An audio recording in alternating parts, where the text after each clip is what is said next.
Bonjour et bienvenue pour cette quatrième vidéo. Aujourd'hui, nous allons explorer ensemble l'interface de création de Power Apps. Que vous soyez débutant ou que vous ayez un peu d'expérience, cette vidéo va vous montrer les outils essentiels pour bien démarrer dans Power Apps. Pour créer notre première application Power Apps, rendez-vous sur le portail de Power Apps. Le lien est disponible en description. Ensuite, cliquez sur Créer, puis Application vide. Nous allons prendre maintenant une application Canva vierge. Cliquez sur Créer. Nous allons donner un nom à notre application.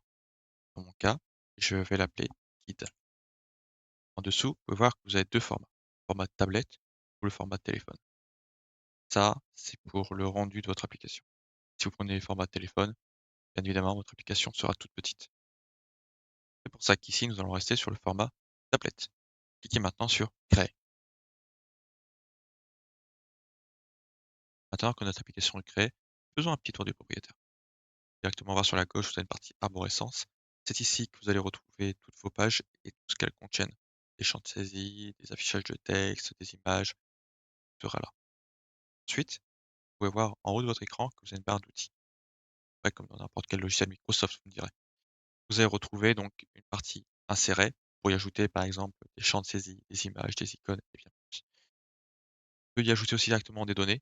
En fait, c'est directement pour taper sur les connecteurs disponibles pour Power Apps. On peut même y ajouter un nouvel écran qui viendra s'ajouter dans la partie arborescence. On peut très bien aussi gérer donc, nos thèmes. Et après, nous avons la partie de couleur d'arrière-plan pour customiser pour ceux qui préfèrent travailler sur un thème sombre, par exemple.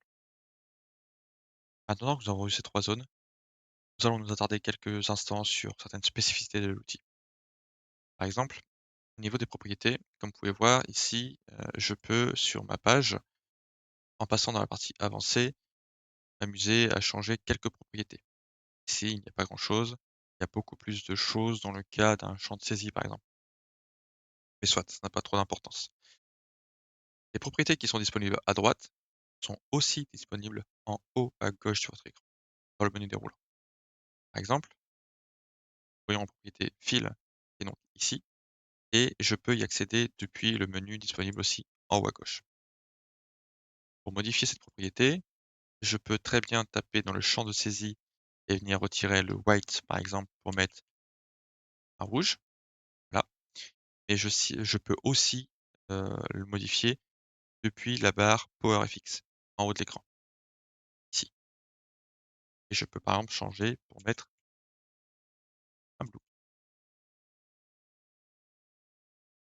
Sous Power Apps, vous retrouverez les informations à plusieurs endroits, quasiment à chaque fois.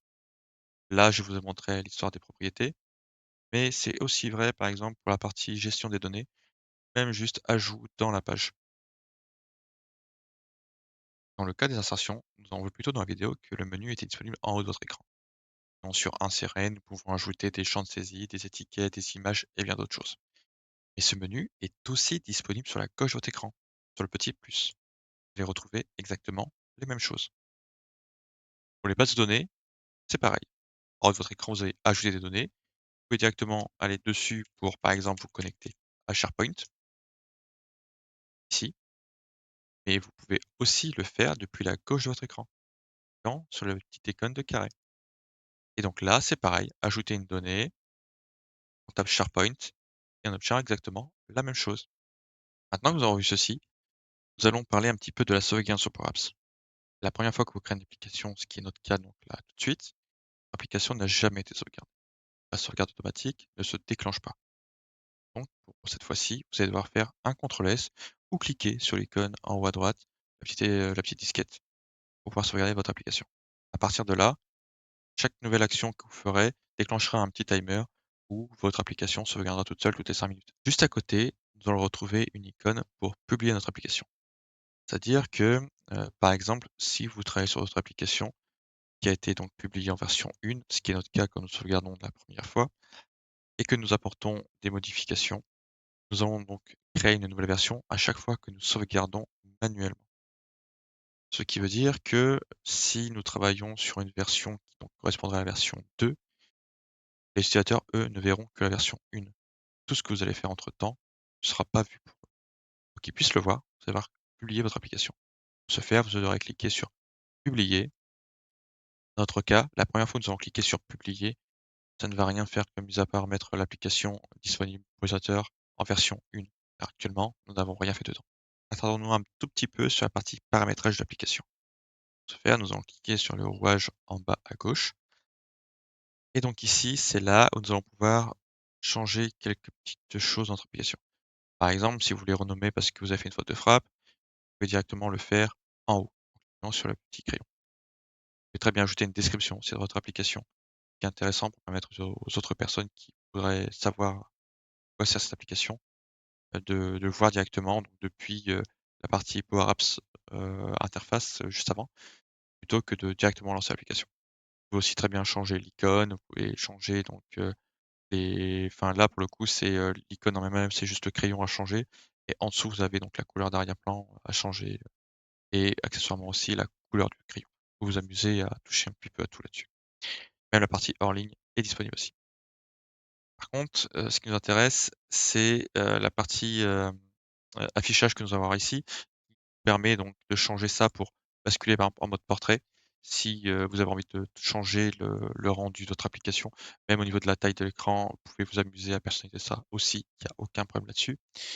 Vous avez toute la partie donc, les verrouillages, enfin il y a tout un tas d'options. Je vous laisse un petit peu regarder, mais, pour le coup, il y a de quoi faire. À côté de ça, nous avons aussi la partie copilote. Alors la partie copilote, c'est donc la nouvelle, implémentation qui a eu lieu sur Power Apps, qui nous sert donc à jouer avec de l'IA. Intéressant, mais nous verrons ça bien plus tard. C'est trop tôt pour que nous commencions à aborder le sujet. Ensuite, nous avons la partie mise à jour et donc heu, là, il y a matière à discuter aussi pour le coup. Puisque dedans, vous allez retrouver pas mal de fonctionnalités, qui ne sont pas actifs naturellement, va-t-on dire, voire même, des fonctionnalités expérimentales. Choses qui ne sont pas encore implémentées officiellement dans Power Apps, mais qui sont, on va-t-on dire, en phase de test. Si vous voulez les activer, vous pouvez le faire. Il y a grosso modo aucun risque réel pour vous ou votre application à faire ça. C'est juste que vous allez avoir, par exemple, des choses qui vont se déverrouiller. Typiquement, si je ferme cette fenêtre de petits instants et que je vous montre, donc la partie insertion, on va voir que nous avons par exemple l'étiquette. L'étiquette de texte, c'est l'ancien format. Pour la démo, je vais rechanger mon fond bleu qui m'éclate les yeux par un fond white, voilà, et donc je vais ajouter, une étiquette. Étiquette, donc ça sera mon champ de saisie de texte, enfin mon champ de d'affichage de texte, pardon. Mais, je voudrais donc, voir qu'est-ce que pourra se m'offrir de plus. Donc je retourne dans la partie paramétrage, puis mise à jour et là, j'ai par exemple les thèmes modernes. En activant cette option, je vais déverrouiller tout un tas de composants supplémentaires, comme par exemple la partie texte, qui vient donc remplacer, la partie, étiquette que nous avons eu juste avant. La différence entre les 2, c'est surtout dans la partie paramétrage que nous allons avoir à droite dans la partie propriété et ça, nous le verrons dans une prochaine vidéo. Une nouvelle fois, je vous remercie d'avoir suivi cette vidéo. N'oubliez pas de liker et de vous abonner et surtout me faire des petits retours en espace commentaire juste en dessous. Si quelque chose n'a pas été clair, si vous avez des remarques sur quelque chose qui n'a pas été dit ou quoi, n'hésitez surtout pas. À bientôt pour la prochaine vidéo.